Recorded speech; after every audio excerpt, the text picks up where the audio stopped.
Good evening, everyone, and welcome to another round of sound. This is the #1 Cochran Sports Showdown. I'm Bob Pompeani, and we have a lot to get into tonight.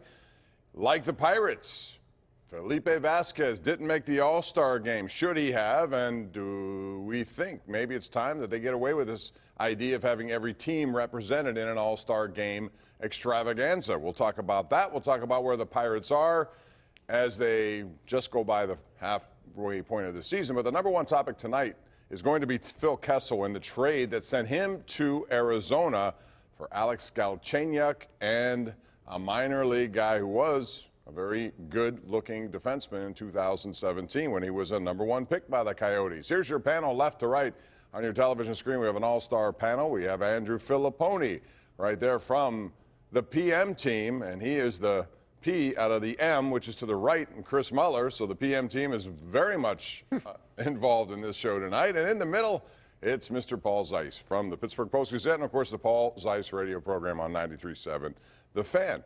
All right, so we'll get right into this, and we'll start with you, Mr. Fillipponi. This is a deal that everybody thought was going to happen at some point. Not sure what players they may look for at the time, because there was a lot of different thoughts of this. But the Penguins get enough value in exchange for a guy who has won 2 Stanley Cups and averages about 28 goals a year every year. They got more, because if they got more value, Bob, because if you believe what's been reported, and I do, I trust Josh Yohe, Rob Rossi, some of the national reporters. Phil Kessel filled out a trade list, 7 teams that had no chance of trading for him because of cap space and were inside the division rivals like the Capitals and Flyers.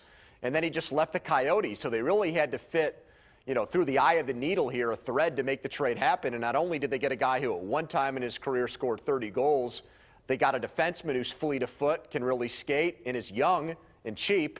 And that's something that they need. So they get rid of a guy that it appeared to me no longer fit in their dressing room. Mike Sullivan didn't want to coach him, and they got some production back in the deal too. I mean, if you're just basing this on the swap of wingers here, then it's a big loss, but everybody knew it was going to be a loss. The defenseman's the guy that could make this work for the Penguins, but Galchenyuk's a mediocre player. He's not Phil Kessel. But when you're making the deal at gunpoint here, and basically we're forced into it, and with one team, I don't really know what you're expecting to get. And the fact that Jim Rutherford got something tangible, that we had all probably heard the name Alex Galchenyuk in passing even, and knew who he was, and knew that he was a hockey player who had arms and legs and could actually skate a little bit, which is more than you could say for Rask, who they were going to have to take from Minnesota in that deal. The fact that they got anything is... They didn't get saddled with a bad contract, right, Chris. and Galchenyuk, if he stinks, he's done after this year. But if he's good, he has something to play for because he's an unrestricted free agent, so it could be a good year. To me, this is about the defenseman. If the defenseman's good, then this is the trade that Rutherford had to make, and he somehow got something decent out of it. This is also the trade he had to make because he made an idiotic decision to bring in Jack Johnson and sign him to the worst contract in Pittsburgh sports history, perhaps. Don't say that, because Pompeani thinks Johnson's good. Well, yeah, it's a horrible contract. contract. Good last year, and for $3 million, I've seen other defensemen. Define good.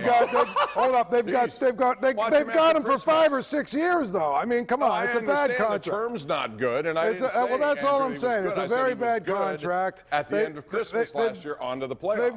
They've got a bad contract there. They've got a couple of other bad contracts. Hornquist is in a bad contract. They've got so many bad contracts. They had to get rid of some of this money. So the fact that they were able to get rid of Kessel, save some cap space, bring in some guys that are cheap, that in of itself is a win, because maybe they have some flexibility now to try and sign a couple of other guys or something. So to me, the trade was as much about getting rid of a malcontent player, for lack of a better way of saying it, as it was freeing up some cap space. And you couldn't have brought the whole team back, Bob. I mean, when you go out in the first round, you get swept by a team that got swept by Carolina. I understand that. Let me ask you, was he a scapegoat? There are other guys who made Sullivan didn't like him. sort That's of the mistake. point. Like, Paul used the word malcontent, and I know Paul was kind of hedging on even using that word.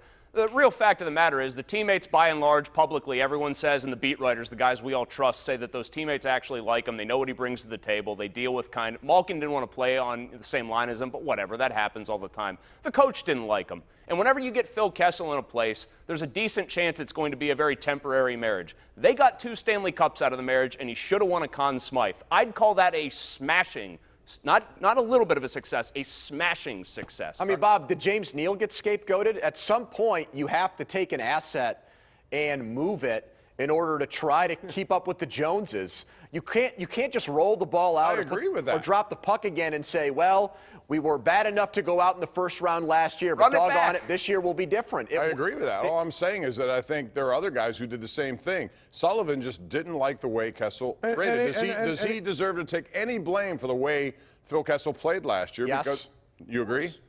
Yeah, I don't think Mike Sullivan. If they don't get along, they don't get along, though. I mean, what happens in Well, I every... think Kessel was fine with that, Paul, and that was a situation that was untenable for Sullivan moving forward. It was, but also, you know, I mean, Kessel and apparently Malkin also had enough of, you know, the Mike Sullivan way of doing things. No doubt, Paul, but in the NHL, the coach always gets the guillotine and not the talented player, and so this is a flip off of that. Teams that fire their coaches go on to win Stanley Cups. We just saw it again. I wouldn't call Mike this Sullivan year. safe and sound right now. I would. That way. I think he won the power struggle, Chris. With Kessel gone, you got to figure Sullivan gets a contract extension I think if they now. start off like, you know, 5-15 or something, he could be in real trouble. But they're going to give him an extension this summer. They won't let him go into this year as a lame duck, will they? Are you positive about that? I feel very strongly about that, yes. Wait, so in other words, if they give him an extension, they can't fire him?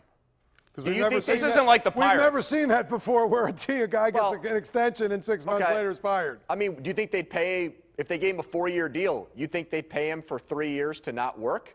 I mean, I don't think it's fait accompli that he gets an extension this summer. All right, we're going to talk more about that as we go along, and we have some other stuff also, like who may be next. You know, they brought in some good players here for the last couple of years with McCann and Bukestad, and now Dominic Cahoon.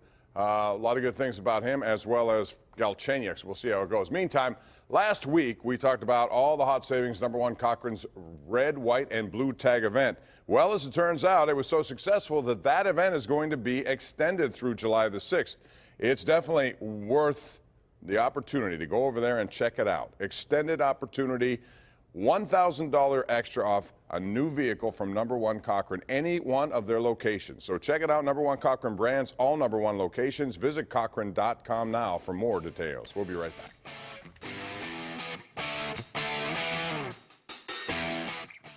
The #1 Cochran Sports Showdown is brought to you by #1 Cochran, go one better. And by Highmark Blue Cross Blue Shield. Have a greater hand in your health.